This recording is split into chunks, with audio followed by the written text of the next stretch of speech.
Okay, so in this online lesson, we're going to look at the invasion of Poland in September 1939. Now, if you just learnt about the Nazi-Soviet pact, you'll probably realise that the invasion of Poland was pretty much guaranteed after the Nazi-Soviet pact, and everyone knew that it was coming.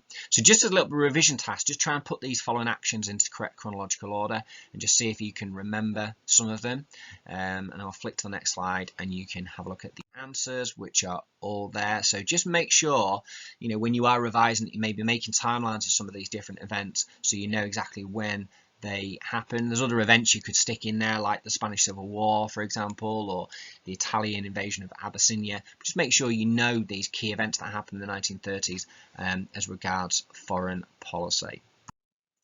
So this just gives you an overview. We're going to learn about the impact of the invasion of Poland today. We're going to look at why the Nazis invaded, how the British and French reacted to it, and this obviously is the final straw in the causes of the Second World War.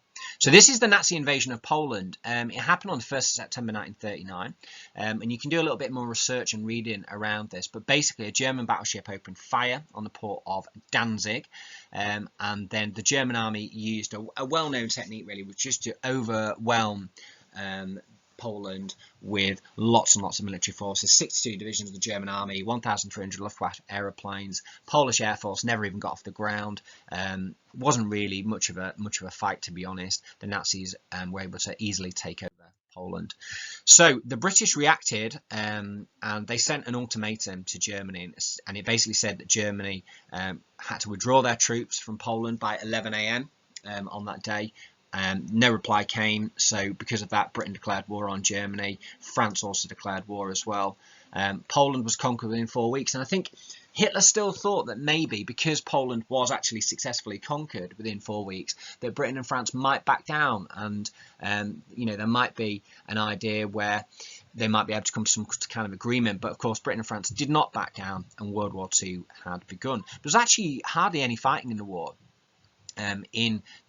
after the invasion of Poland up until the spring of 1940. In this time period of the Second World War was known as the Phony War. So they were all at war with each other, but no real fighting actually took place. And then in the spring of 1940, that's when Hitler really launched the invasion of Western Europe and took over lots of countries within Western Europe, including France and Britain, stood alone against the Nazis for a period of time until the Americans and the Soviet Union were brought into the war in 1941. Anyway, that's just a little bit of context. So you can see there the newspaper headlines, and you can imagine how shocking it would have been. It was a personal failure really for Neville Chamberlain because his policy of appeasement had failed. He didn't last as Prime Minister, and in 1940 he was replaced by Winston Churchill, who had been a pretty outspoken critic of Nazi Germany throughout really the 1930s and had been a big critic of appeasement as well. So it was a natural choice really to become Prime Minister. So you can have a little look at that speech from Neville Chamberlain declaring war on Germany. It's quite a good speech to listen to. It's about 11-12 minutes long. So that really concludes that information and those key events about what brought about the Second World War. So thanks for listening. Bye bye.